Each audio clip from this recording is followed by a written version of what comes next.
তো এই পর্বে আমরা আলোচনা করব হচ্ছে নিডেরিয়া পর্বে নিয়ে। নিডেরিয়া পর্বকে নিয়ে আলোচনা করব। দেখেন নিডেরিয়া পর্বের সবচেয়ে গুরুত্বপূর্ণ বৈশিষ্ট্যটা হচ্ছে আমার এখানে নিডোসাইট বা নিডোব্লাস্ট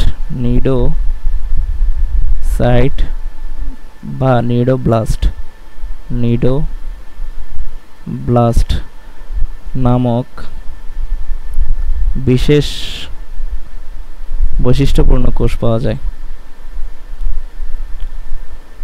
পূর্ণ কোষ থাকে। এই কোষের কাজটা কি? নিডোসাইট বা নিডোব্লাস্টের কাজ কি? কাজ মূলত আত্মরক্ষা এবং শিকার। আত্মরক্ষা আর শিকার।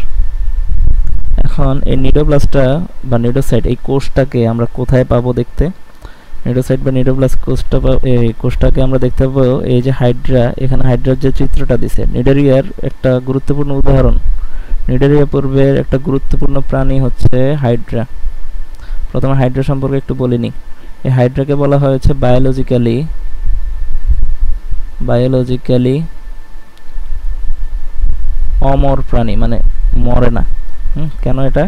কারণ এই হাইড্রা নর্মাল মরে, কিন্তু হাইড্রার একটা বৈশিষ্ট্য হচ্ছে এটাকে যেখান থেকে কাটবা, ধরো আমি এটাকে এখান থেকে কেটে দিচ্ছি, কাটার পরে কি দুইটা অংশ হয়েছে না?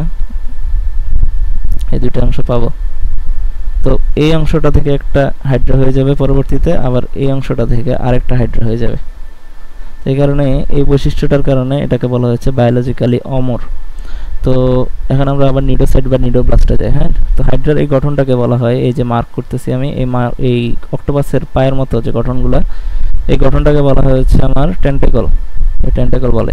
এখন এই টেন্টেকলের মধ্যে দেখো, এখানে টেন্টেকলের মধ্যে মূলত নিডোসাইট বা নিডোব্লাস্ট এই কোষটা পাওয়া যায়। এখন টেন্টেকলের এই অংশটা কি করছে, এখানে জুম করে দেখাইছে।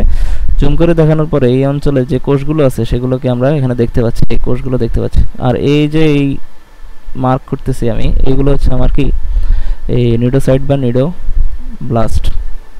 এখন এটার কাজ আমি বলছি কি, শিকার করা, আত্মরক্ষা করা। অর্থাৎ এটার মধ্যে কি বিষাক্ত কিছু থাকে। হ্যাঁ, এটার মধ্যে বিষাক্ত কেমিক্যাল থাকে। তো এটা কিভাবে কাজ করে, যখন এই ট্রিগার বা এটাকে বলা হচ্ছে নিডোসিল, এই নিডোসিলে যখন আমার শিকার বা কোনো বিপজ্জনক কিছু এসে স্পর্শ করে, এই জায়গায় যখন স্পর্শ করে, তখন এই ট্রিগারটা কি হয়, অ্যাক্টিভ হয়ে যায়। অ্যাক্টিভ হওয়ার পরে এই যে ভিতরে আমার নেমাটোসিস্ট অঞ্চলে যে পেঁচানো তার ধারালো অস্ত্রটা আছে, এই অস্ত্রটা তখন কি ডিসচার্জ হয়ে অ্যাটাক করা শুরু করে, এই শিকারকে অ্যাটাক করে দেয় এবং বিষ প্রবেশ করে দেয়। তো এটা হচ্ছে আমার নিডেরিয়া পর্বের বৈশিষ্ট্য। আর এই পর্বের বৈশিষ্ট্যটা কি, আমার নিডোসাইট বা নিডোব্লাস্ট নামক কোষ পাওয়া যায়। তো দ্বিতীয়ত যেটা আরেকটা তোমার বৈশিষ্ট্য বলছে, এটা হচ্ছে আমার সিলেন্টেরন নামক গহ্বর থাকে। সিলেন্টেরন নামক গহ্বর। এখন এই গহ্বরের কাজকে এখানে বলছে, এখানে পরিপাক ও সংবহন হয়। এখন আমাদের ক্ষেত্রে যদি চিন্তা করো, আমাদের পরিপাকের সংবহনের জন্য কিন্তু আলাদা আলাদা এই তন্ত্র আছে। যেরকম পরিপাকের জন্য পরিপাক তন্ত্র আছে। পরিপাক তন্ত্র কি নিয়ে গঠিত? ধরো মুখছিদ্র আছে, মুখছিদ্র থেকে শুরু করে এসোফেগাস থেকে আমার পাকস্থলী থেকে আমার ক্ষুদ্রান্ত, বৃহদান্ত্র, এরপর রেকটাম। এই পুরো এই গঠনটাই হচ্ছে আমার কি পরিপাক তন্ত্রে, মানে খাদ্য পরিপাকে ভূমিকা রাখে। আবার রক্ত সংবহন তন্ত্রের ক্ষেত্রে যদি চিন্তা করো, রক্ত সংবহনের ক্ষেত্রে যদি মানুষের ক্ষেত্রে বলতেছি, হ্যাঁ এটা বলছি মানুষের ক্ষেত্রে, এটা মানুষের ক্ষেত্রে আমাদের আলাদা আলাদা সংবহন তন্ত্র থাকে।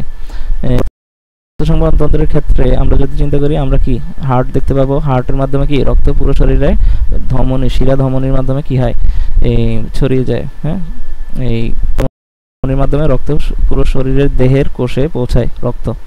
তো এই যে আমার রক্ত সংবহনের জন্য কি আছে, হার্ট আছে, শিরা ধমনী আছে। এটাকে বলা হচ্ছে, পুরো গঠনটাকে বলা হচ্ছে আমার কি রক্ত সংবহন তন্ত্র। আবার পরিপাকের জন্য আলাদা একটা পরিপাক তন্ত্র আছে, শ্বসন তন্ত্র আছে। তো শ্বসন তন্ত্রের ক্ষেত্রে কি ফুসফুস আছে, এরপরে একদম পুরো নাক থেকে শুরু করে ফুসফুস পর্যন্ত পুরো গঠনটাই হচ্ছে আমার শ্বসন তন্ত্রের অংশ। তো এই ক্ষেত্রে এগুলো আমরা যেহেতু উচ্চতর একটা জীব, হায়ার অর্গানিজম, তো আমাদের গঠন খুব কমপ্লেক্স। তো আমাদের মধ্যে এরকম সেপারেট বিভিন্ন তন্ত্র দেখতে পাই। কিন্তু হাইড্রা যেহেতু একটা ওজনে নিম্ন শ্রেণীর একটা জীব। তো এখানে আমরা এরকম আলাদা আলাদা এই পরিপাকতন্ত্র, রক্ত সংবহন তন্ত্র এগুলো দেখব না। আমরা এখানে কি দেখব, একটা সিলিন্ডারন গহ্বর আছে। এই সিলিন্ডারন গহ্বরের মাধ্যমে কি হয়, সে এখান থেকে খাবার গ্রহণ করে। খাবার গ্রহণ করে এখানেই তার খাবারটা ডাইজেস্ট হয়। আবার এই যে দিক দিয়ে খাবার গ্রহণ করছে সেদিক দিয়ে কি বর্জ্য পদার্থ নিষ্কাশন করছে। প্লাস আবার কি এই অঞ্চলটা, এই পুরো গহ্বর, এই যে এই অঞ্চলটায় গ্যাস্ট্রোভাস্কুলার ক্যাভিটি যেটা বলছে, এটাই মূলত আমার সিলিন্ডারন। তো এই সিলিন্ডারন অঞ্চলে মূলত কি আমার সংবহন এবং পরিপাক সবকিছু এই পুরো এই গহ্বরটার মধ্যে সংগঠিত হয়।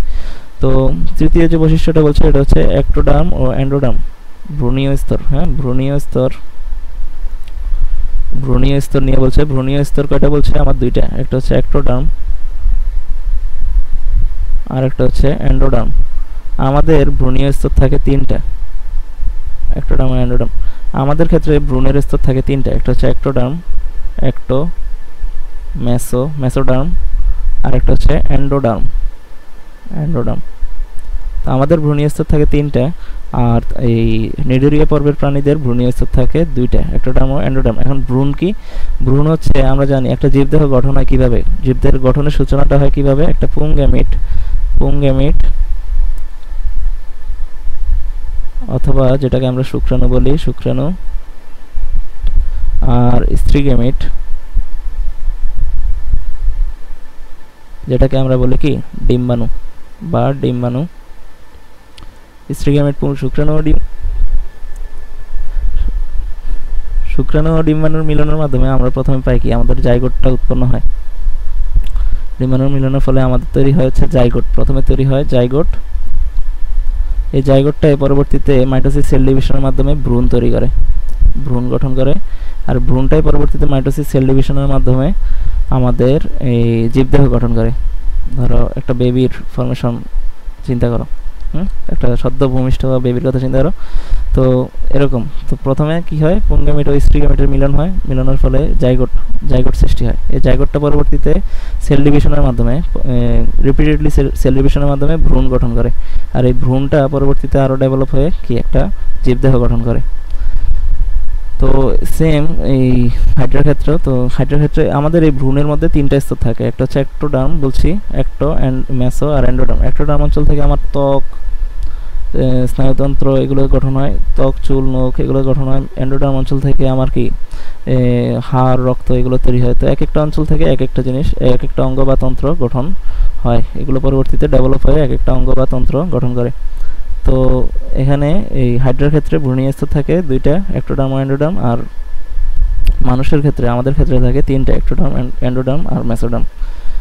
তো এক্ষেত্রে তোমরা বৈশিষ্ট্যগুলো ভালোভাবে পড়বে। আর এই উদাহরণ বিশেষ করে হাইড্রার উদাহরণটা, এই যে নিডারিয়া পর্বের যে একটা উদাহরণ হাইড্রা, এটা মনে রাখবে ভালো করে। কারণ উদ্দীপকে তোমাকে সরাসরি বলবে না যে নিডারিয়া পর্বের বৈশিষ্ট্য লেখো। এখানে হয় উদ্দীপকে হয়তো কোনো একটা এই বৈশিষ্ট্য উল্লেখ করে দিবে, অথবা কি কোনো একটা উদাহরণ থেকে কোনো একটা প্রাণীর নাম উল্লেখ করে দিবে। যেমন ধর হাইড্রার উদ্দীপকে তোমাকে হাইড্রার নাম দিছে, এখন তোমাকে চিহ্নিত করতে হবে যে এটা কোন পর্বের, আর ওই পর্বের বৈশিষ্ট্যগুলো লিখতে হবে। এরকম প্রশ্ন আসতে পারে, সরাসরি বলবে না যে নিডারিয়া পর্বের বৈশিষ্ট্য লেখো।